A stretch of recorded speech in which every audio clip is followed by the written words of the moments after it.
Friends, welcome back to the Autry Benton Show. If you missed yesterday's episode, I encourage you to go back and watch, as we learned a lot about the history of the Grand Strand in Horry County and what the Burroughs family has contributed to it. Our guest is Egerton Burroughs. He's back with us today. Thank you again for joining us. Oh, it's a pleasure. Okay.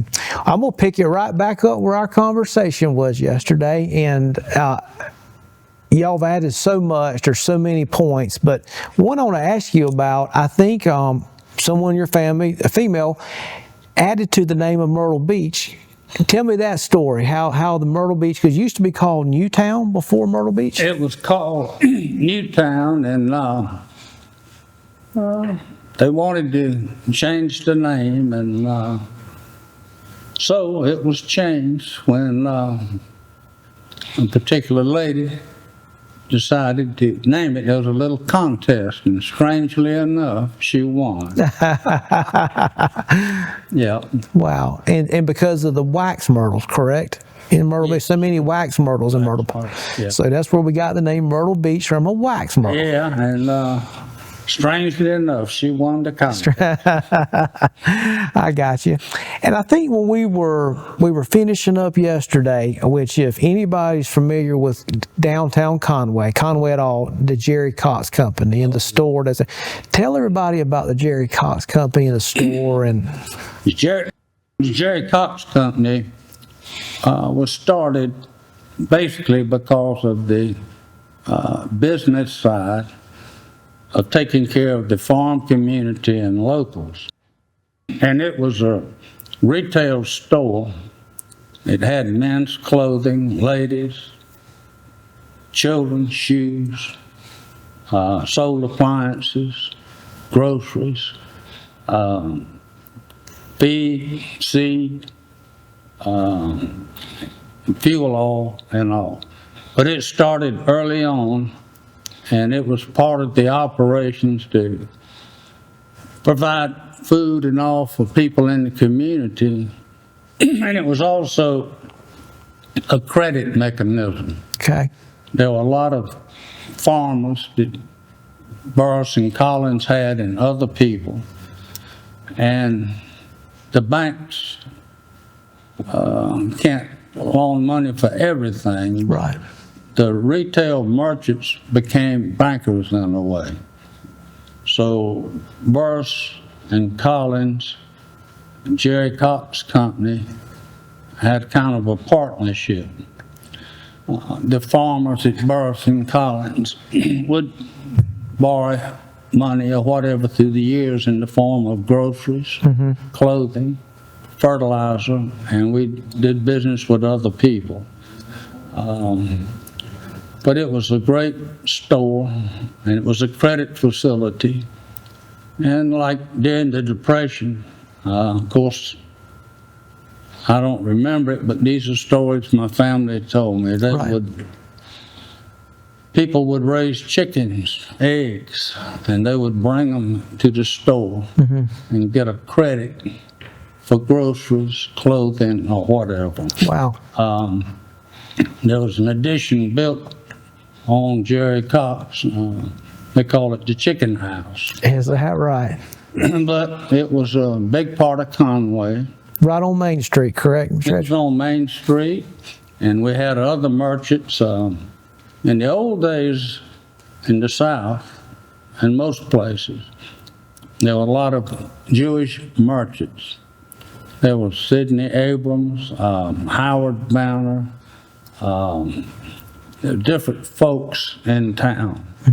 And they were an integral part of the retail business in Conway, Georgetown, Charleston.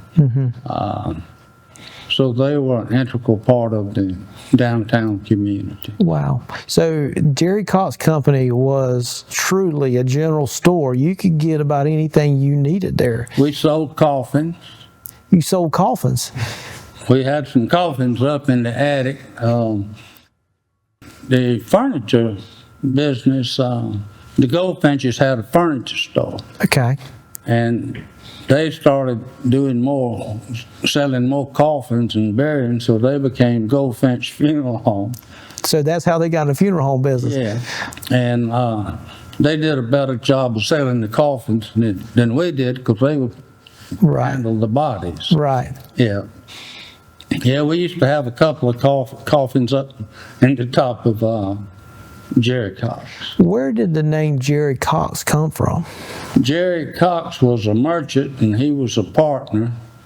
And he ran the store to start with, and he was a merchant, Okay. and his name was attached to it. Wow. He was a shareholder in it.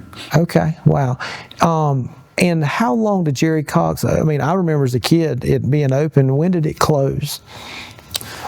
I can't remember the exact year, but I wasn't involved at it Yeah. at that time. But it's been a little while. Been a little while. Yeah. Chapin Company met the same fate as Jerry Cox. Okay. Tell me about the Chapin Company at the beach. Thank you. Yeah. You want to hear that? Tell me about the. Yes, I'm sorry. Okay, well, Chapin Company was started as the beach grew, Okay. and then had to be a place to get groceries and different things. So, again, I'm going back to Mr. Chapin's leadership. Yeah. He really wanted to get that going, so Chapin Company, the grocery store and department store was started. And one of the people that ran that was Mr. Howell Bellamy. And it was a great store. It mirrored exactly Jerry Cox, but it was two different locations. But they had building supplies, fuel oil, groceries, appliances, the same thing. Yeah. And it was a credit facility. Okay. People at the beach made their money when the summer came. Right. But in the winter, they needed fuel oil or different things or lumber to work on the houses or motels. And so it was a credit facility. So y'all sold lumber at the Chapin store? Yes, we did. Is that right? Yeah. How about the Jerry Cox Company? Did y'all sell lumber there? We had the lumber too. Wow. Mr. McLaurin ran the warehouse operations. Jim McLaurin was down on the lumber side of it. Where was the lumber yard at? I know I'm jumping around a little bit. Forgive It me. was down on the river River. Okay. where the warehouses were. Okay. You know, certainly being from Conway too, I know that the fuel side was out at Homewood. Was the fuel oil always out there, or did y'all move it there sometime later? It was out there. We had Phillips 66, fuel oil, propane, gasoline. Wow. And it still bears that name today, if I'm not That was sold out sold out. Okay. to the Biddles. Okay. The Biddle family bought that when the old Burroughs company was liquidated. Okay. Yeah. I got you. Well, good. But, you know, I guess Jerry Cox and Conway and the Chapin Company at the beach, though, are big parts of the history, and anybody. They were big. They were big in our area, just like Fogels and other places were in Georgetown. Yeah. Wow. Wow. And what kind of brought the end of just the times changed, Mr. Egerton, to close them, or? The malls, big retailers. Yeah. You know, it's hard to compete with Walmart Yes, it is. and the bigger, change. Yeah. Wow. Did you ever work in those businesses at all, or I mean, I think maybe Jerry Cox, maybe that you'd mentioned. Did you? Well, that's the first job I really ever had. Is that right? Working there. Tell me about it. I worked for Mr. Henry Thomas. He ran the grocery department. I bagged groceries, mopped the floors, and it was a big thing. I was thrilled. Yeah. Quit mowing lawns. I had a lawn mowing business. I promised myself I'd never work in the yard once I got into it. But I worked there for years. Years. Did you enjoy it? I loved it. I bet you met a lot of people. You met a lot of people, and you had people working there at the store like Lathan Anderson, Henry Thomas. Later on, there was a fellow that worked there, James Frazier. We hired at Jerry Cox the first black people to ever work in a retail operation. It was new to the times, wasn't it? James Frazier went in the men's department. Beverly Harris went into office. And Melvin DeWitt worked in the hardware. When we did that, we had bomb threats. Is that right? We had to close the store down. In those days, there were no black people working in offices or any retail outfits. They were usually cleaning the buildings. Yeah. But we were real proud to hire, and James Frazier later on became a councilman. Mm-hmm. He was a great leader in our Yes, he was. Yes, he was. Yes, he was. Wow. That's great. That's great. So you enjoyed working there, met a lot of people. So tell me about your life then, as far as after high school. Did you go on to college, or? I went to Sewanee, University of South Sewanee, Tennessee.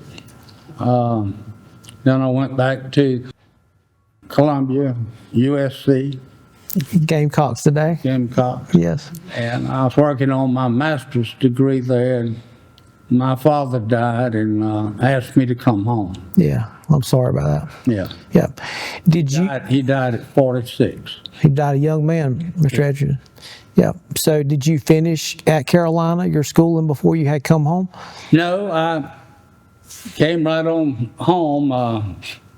He was president of Jerry Cox. Okay. And a gentleman, and my father came down with cancer. And there was a fellow that worked at the store, Walter Cox. Mm-hmm. And Walter was going to succeed my father when he died. Mm-hmm. And Mr. Cox had a hernia and was getting a hernia operation so he wouldn't have to deal with that after my father died. Yeah. But he died. Oh, boy. Getting the hernia. So my father asked me to come back and work at Jerry Cox until they found someone to run it. Mm-hmm. So I came back and operated Jerry Cox for several years. Yeah. Then Mr. George Lee, yeah, he worked there. He became the president. Did you, graduating high school, going to get further education, did you know that you wanted to come back and work in your family business? No, not really. My father told me early on, he said, son, don't ever come back and work for the family when you get out of school. He said, maybe someday they'll ask you to come back, but you come work for the family on your own terms. Right. But it's tough working for family at times, isn't it? It's very tough. And so I did what he asked me to do, and then I went to work at the beach. I worked for a fellow named Sonny Stevens, and I worked for him for quite a while. Okay. But coming back from school, you did run the Jerry Cox company for a while. I did. You did. What was it like having worked there before, but now you're kind of the leader? You're running it. Was it different, or just you had so many good people there? Well, we had great people, and my first meeting we had there, I told them all I was here by accident of birth. And I wouldn't be here long. As soon as the time was right, I was going to leave. So I'm not here taking anybody's job away, and I'm just here for standing in to one of y'all runs. Well, I believe when you say that, but what was your plan? Where were you going to go after that? Well, in your mind, where? Oh, I was going to start my own business or do something, and then Mr. Stevens over at the beach, I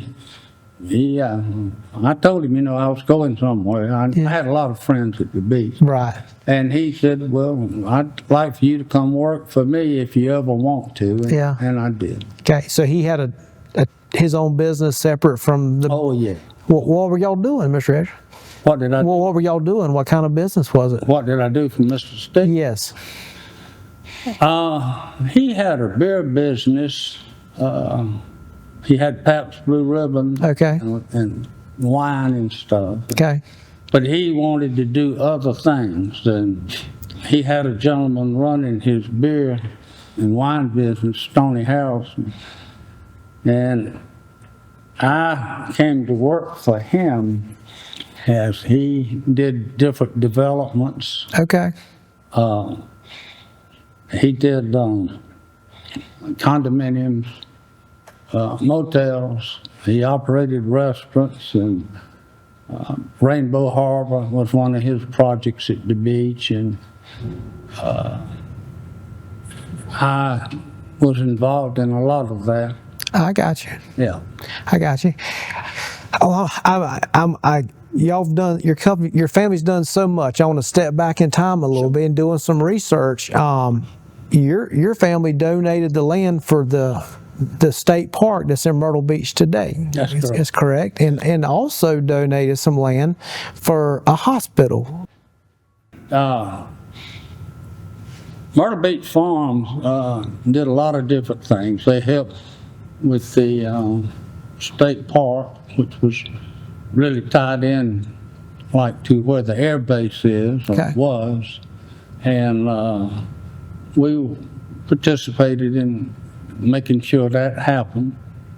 We did a lot of different churches. We used to donate land to churches, Yeah. a lot of the churches in Myrtle Beach, Wow. and we've just done a lot.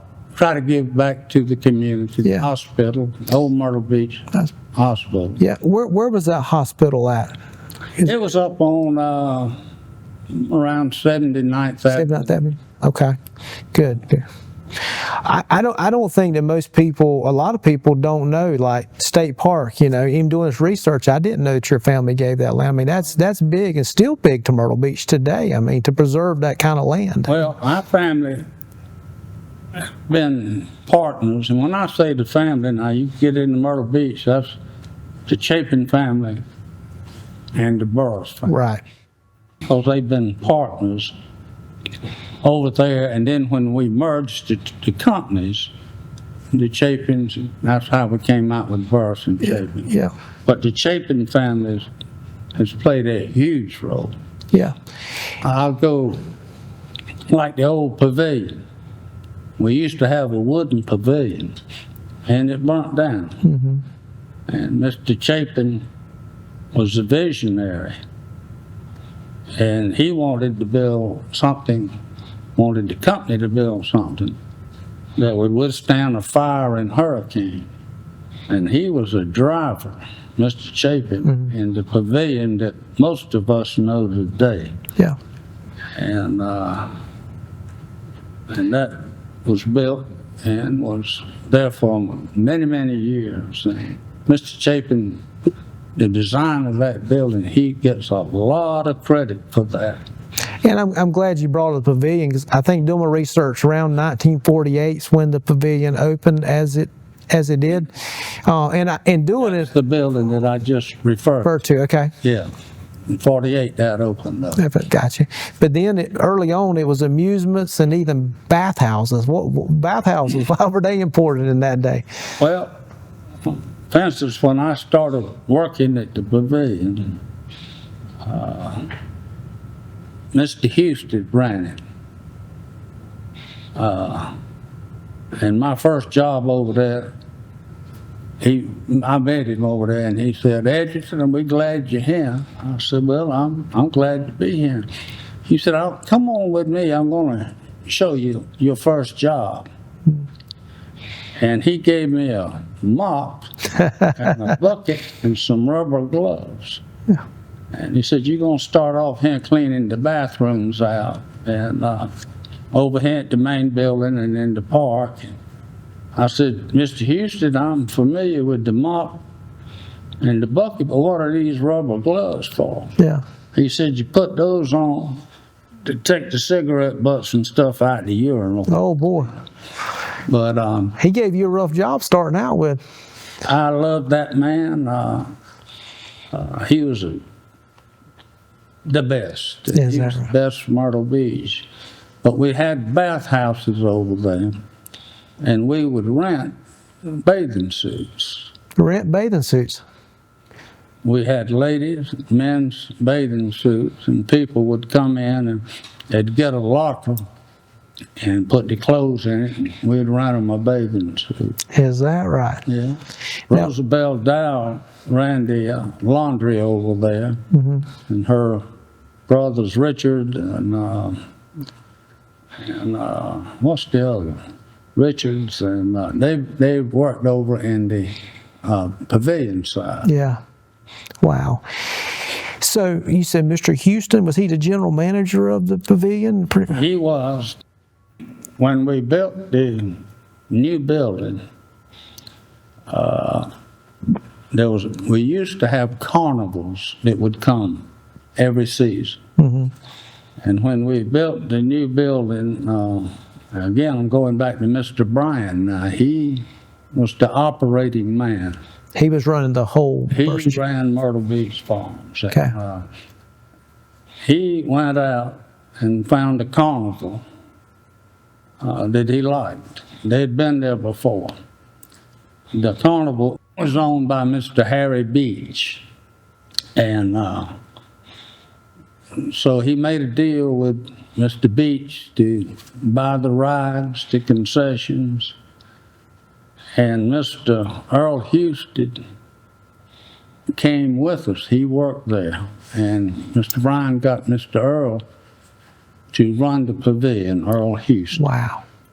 And so he, as Mr. Houston developed and ran the pavilion, all the operations there, he worked his way out of the games of chance, so to speak.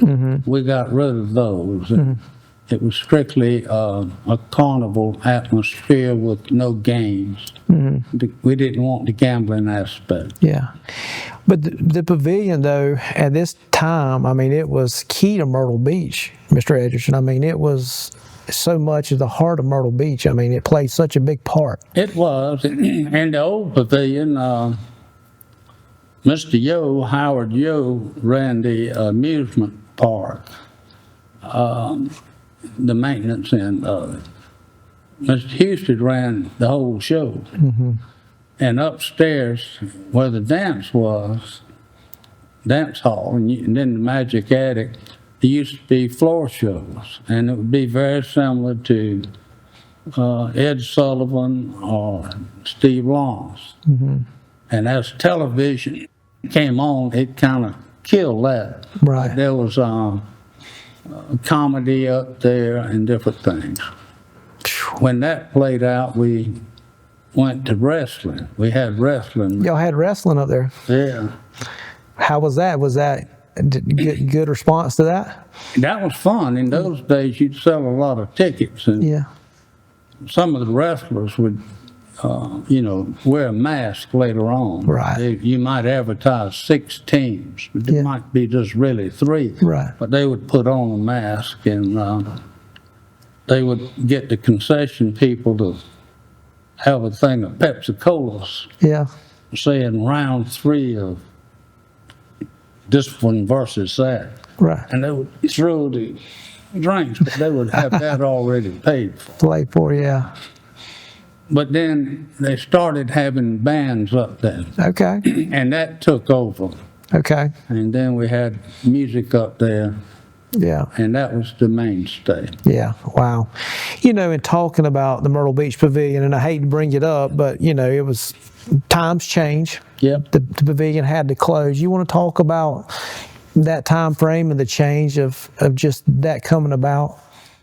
Well, that broke my heart because I loved the pavilion and everything about it.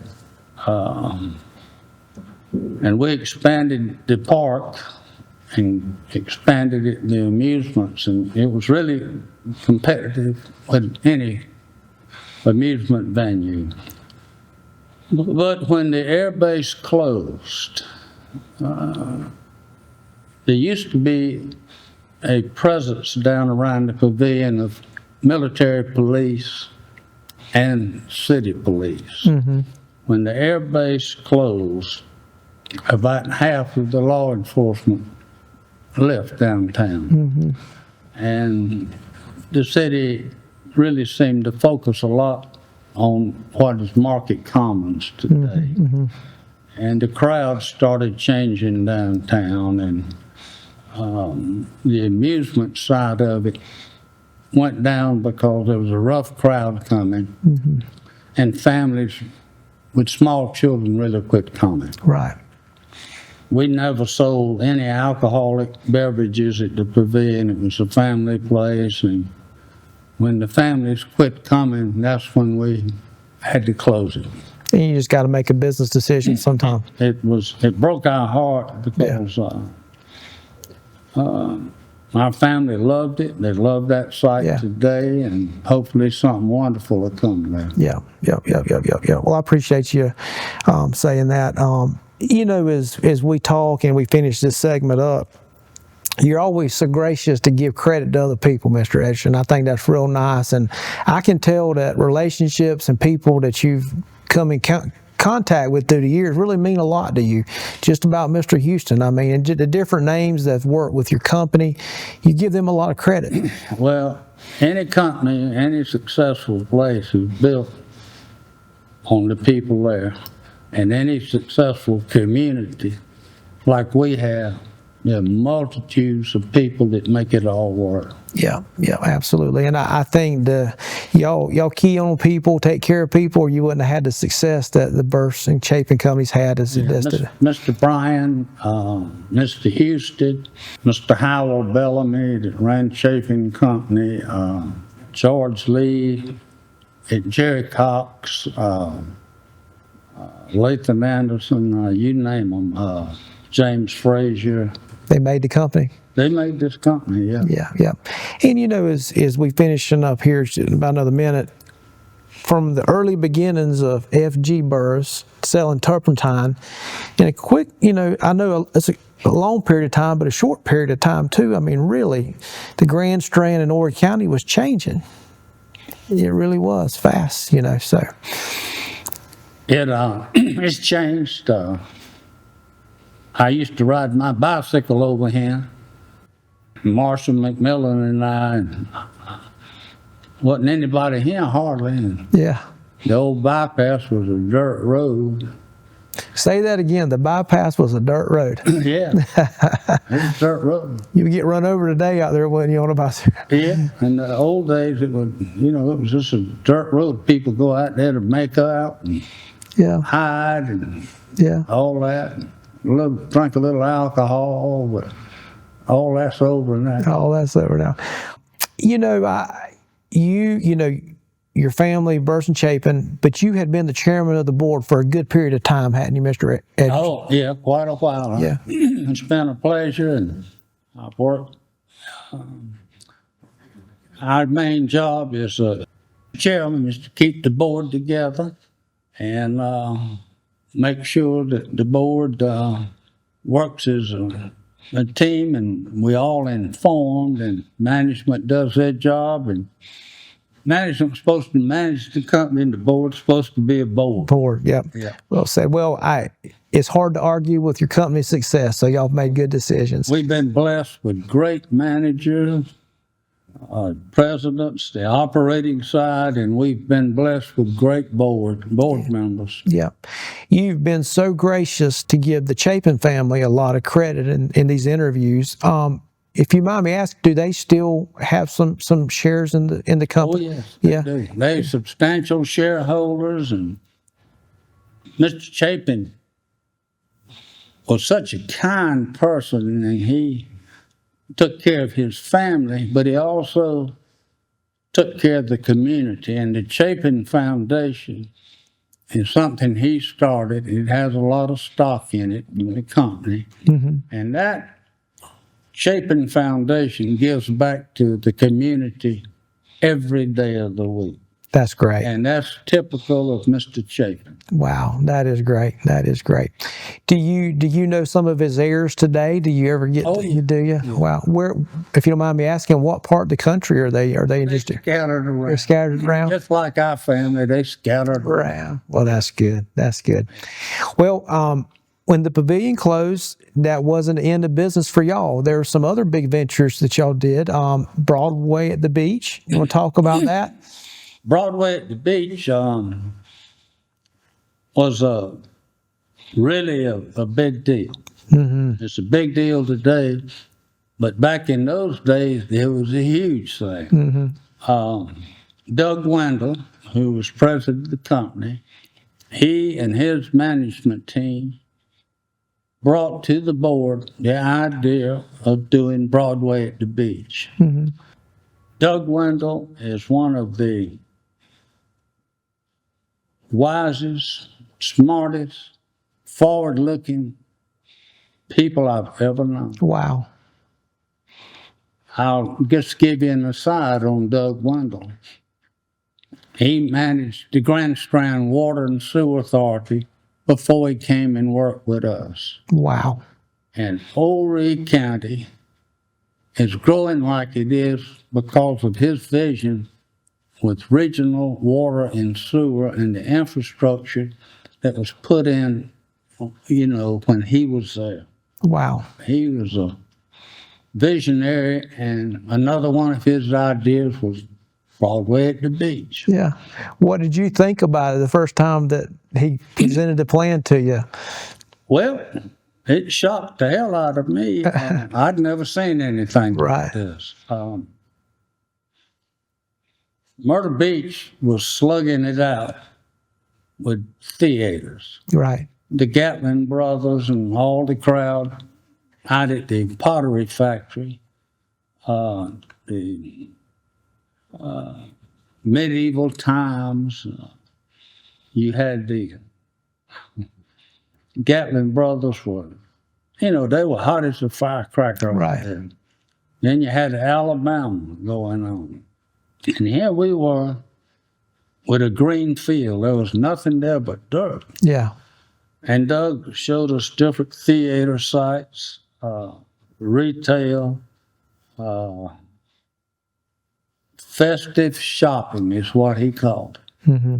And he drew up this plan, and the board went along with it. And thank the Lord for Hugh McCall and the Bank of North Carolina, NCNB, later Bank of America, because he provided the money to do it. And it was a green field. Wow. Doug came up with the idea and his team, and it was built. Wow. With his vision and with the bank financing. We'd never borrowed that kind of money ever Yeah. in our lives, and the board went with it, and but Doug Wendell and his team did a great job. Wow. Wow. It had great success. Yeah. And it's still a landmark place on Myrtle Beach today that our visitors visit. It's ever changing. It's evolving. Hopefully, the big wave attraction out there, the surfing place, will get there. If they can get it all worked out, and there's still a lot of land around it. Yeah. And he had a great vision, and that was the first multi-county business park. Right. And without the county and the city and the state providing that vehicle for not only that, but for the Grand Dunes, everybody kind of walked out on the limb. Yeah. With the city of Myrtle Beach, the state, it was just that multi-county business park is what made it happen. Yeah. That's good. Let me ask you about another venture that y'all did, the Coastal Grand Mall. Y'all were a partner in that, weren't you? Yeah, we were joint venture partners with a group out of Chattanooga.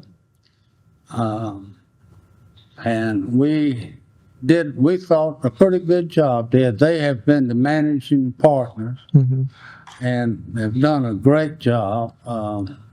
We kept the surrounding land, and it's been good for everybody. The mall business is under stress all around the nation because of the change of the shopping habit. Yeah. it's like Jerry Cox and Chapin Company went through their time. And malls today, it takes a lot of creative work to keep it going. Yeah. So far, it's working. It's working, and you're right. Ways and things change, but it's been a staple in Myrtle Beach and has added a lot of good entertainment and products that people need. It's been good for everybody. Yeah, yeah. A lot of jobs. Yeah. Mr. Burroughs, you say that, going back to, Mr. F.G. Burroughs, I mean, turpentine wasn't always the thing. And then he says to Jerry Cox, business always changing in it. You always got to be willing to adapt with the times, don't you? Our company has thrived on change. Yeah. We got out of the steamboat business the right time, got into railroad. The right time. We got out of the railroad at the right time. We've just evolved and changed. Yeah. And the company today is a real estate investment trust. Yeah. And we can do deals where you lease land or you can build something to rent, but you can't operate anything. That's part of a REIT. And when we change to a REIT, our business model changed dramatically. Mm-hmm. And in today's world of getting people to operate things, getting labor, skilled workers, it's changed, and we evolved, and we're changing now. Yeah. We're doing business in other communities around the country, festive shopping type things, retail offices and stuff. Yeah, and you said that, Mr. Egerton. So y'all are in Savannah and Charleston, Greenville. Y'all are in all kind of different markets now. Different markets. Yeah, and y'all have done that for some time now. We've been doing it. Jim Apple and his team have helped us really grow into other markets. And again, our management team, Jim Apple, he's top of the line. Yeah, that's great. Chad, all of his team. Yeah. Even with the expansion outside of Horry County, y'all still have a strong presence in Horry County, though, and in the Grand Strand.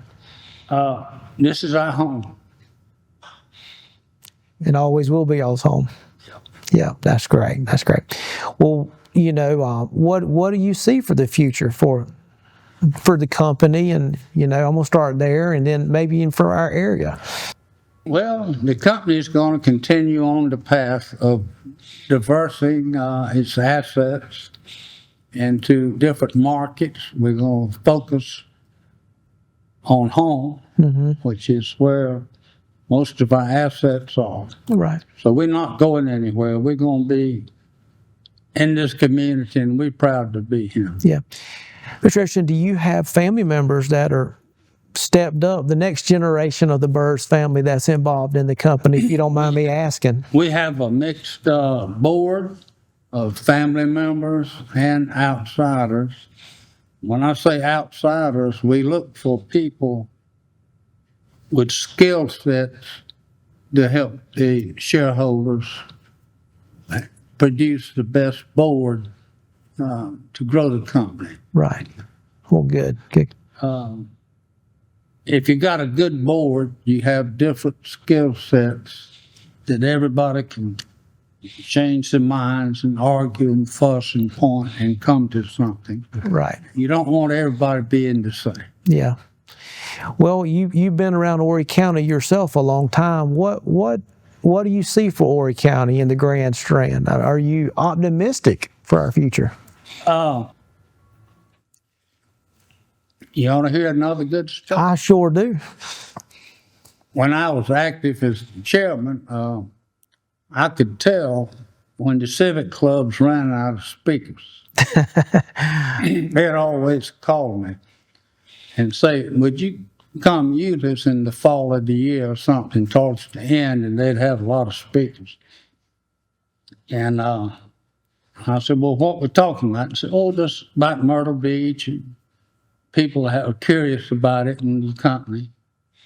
So I would go to the meeting, and I would look out and I'd say, well, how many of y'all are from Horry County?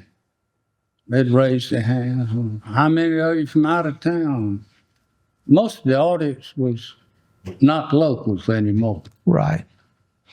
And we'd talk about Myrtle Beach, and they'd ask about the whale washing up on the beach, or the railroads, or the pavilion, and I'd tell them about the way it used to be when we didn't have a lot of doctors and all. They'd say, well, are you happy with where we are today? I said, I sure am. We got doctors everywhere, any kind of groceries you want, liquor, wine, schools. It's great. Yeah. And they'd say, well, do you worry about what's going to happen here in the future with all this development and people coming in? And I'd say, I used to stay up all night long worrying about it. What was going to happen in our county? Mm-hmm. And then all of a sudden, I quit worrying. I don't worry about it anymore. And they'd say, well, why? I said, well, all you have to do is go to a bar, a restaurant, or any gathering, and if you listen, people say, well, this is the way we used to do it at home. This is the right way. And after I found out we got all these people that know how to do things, I don't worry. They got all the answers. And then they'd invite me back next year. Yeah. Well, I'm glad to hear that story, but I would know that you're probably at the top of their list of who they called that wanted to come here. Yeah. So yes, there's no need to worry. It's all going to be okay in it. We have good people moving in here. Yep. We got the good families and people that's been here. We have now hospitals. We got financial institutions. Education's getting better. We need some road systems, but they're working on it. We do need some bad. We really do.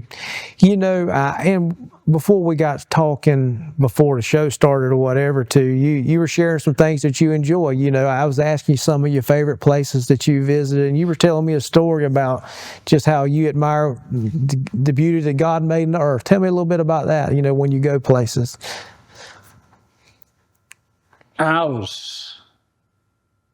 I'm blessed the way I was raised, whatever, to look and see things in nature, and I enjoy that. And it's a blessing every day to look at the mountains, to look at the creek, to walk across a busy parking lot, to be able to feel, smell, look at things. And just to be here on this sweet earth is a blessing. Amen. Some days it's cloudy, some days it's not. Yeah. Some days it's cold, but we here, and God made this sweet earth. Yes, He did. Yes, He did. And I think you were sharing with me, too, that one of your favorite foods is a salty oyster. Yes.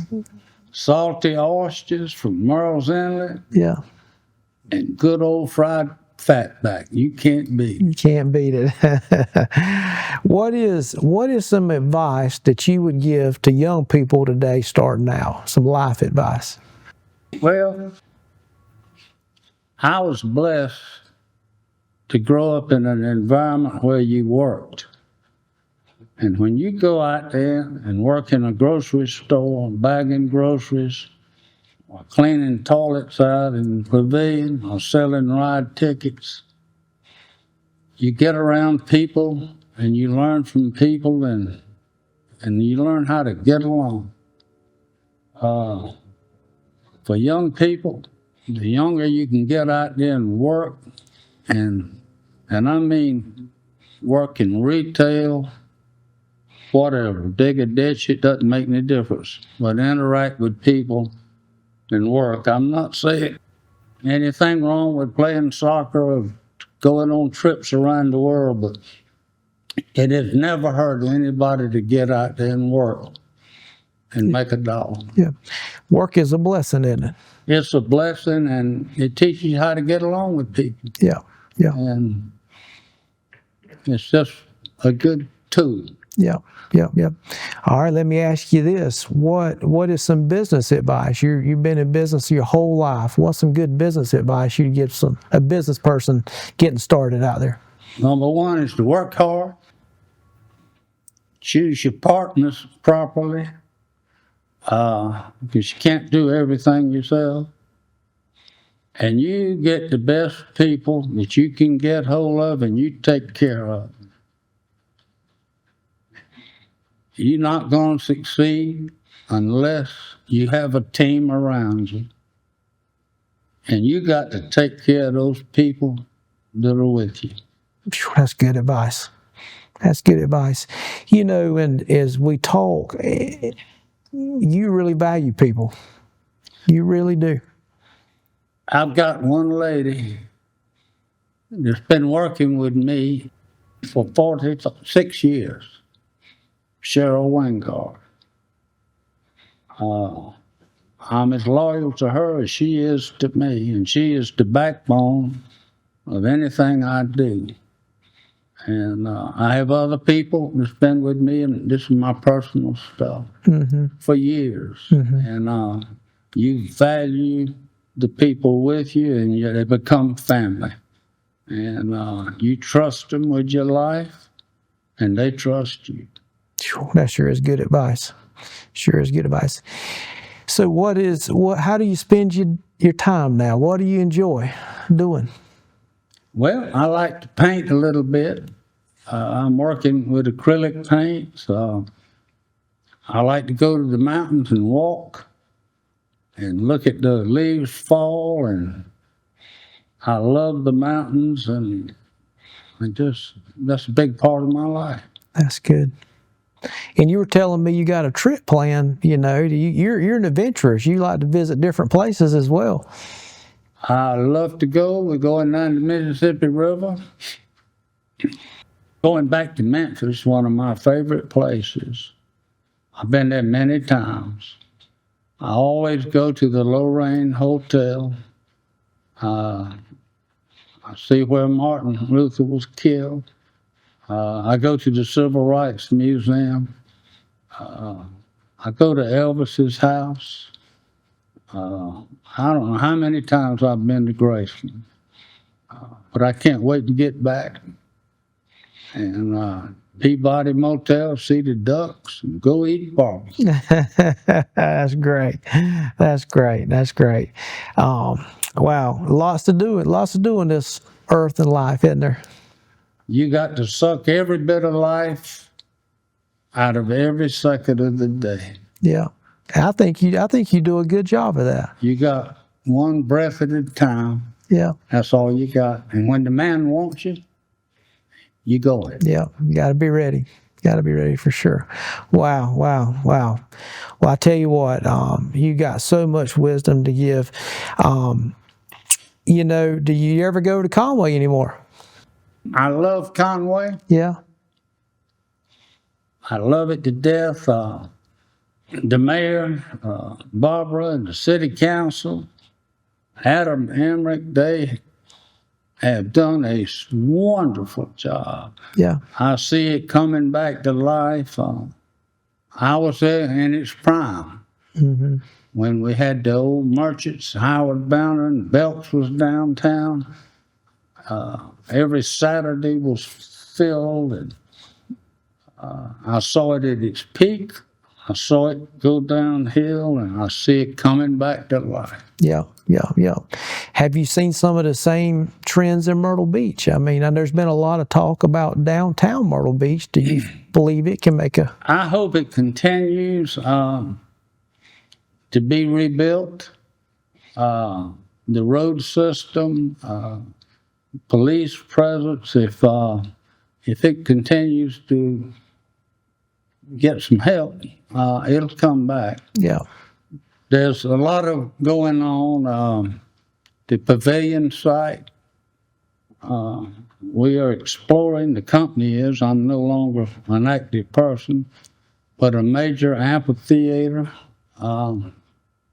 It would be quite an attraction. It'll take a lot of people, city, state, a lot of people to make something like that happen. Yeah. But Mr. Egerton, I think, earlier you said, though, it's happened before where lots of good partners have come together to make good things happen. That's how it works. If the community and the city leaders want something special to happen there on that pavilion site, it will.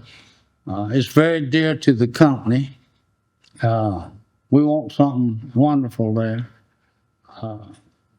Something that brings back memories of something like the pavilion. Yeah, yeah.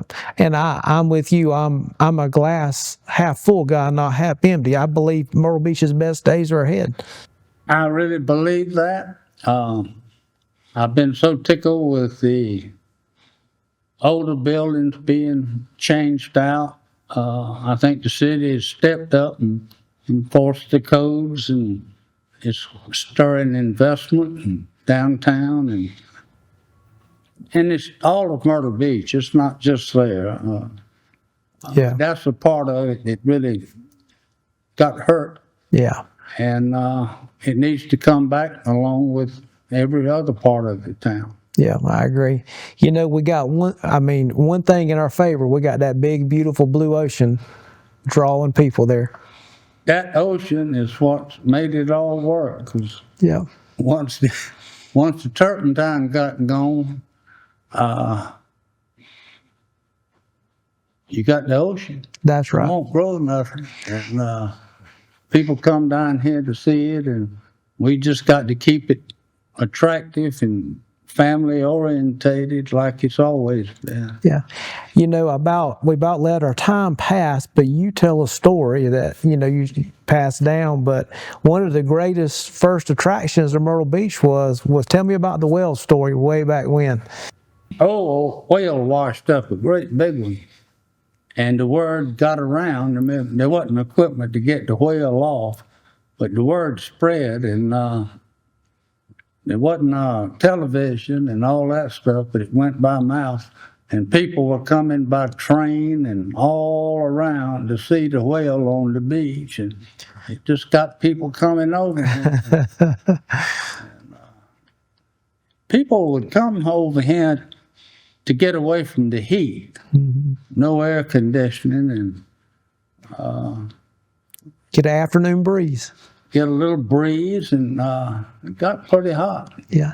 But we could probably say that was the first attraction in Myrtle Beach was a washed up whale on the Strand. Oh, wait. Oh boy, I tell you, people's curiosity, that's one thing that ain't changed in life, has it? They'll get curious and travel great streams to go see it. We talk about air conditioning. Growing up, we didn't have that. Right. And most houses had fans in them, and some houses had an attic fan. Yeah. And we had an attic fan in our house, and like most houses in Conway, they had little transparent, almost little curtains. You could see through them, let the light in. But the windows were opening, a breeze, and it would come through the little curtain. But when the old steel mill, not the steel mill, but the power plant went in. Mm-hmm. I've got steel mill on my mind of Georgetown, but when the power plant went in Conway, it was coal fired. Mm-hmm. And the particles of the coal would be in the air, and they would get in people's curtains. Really?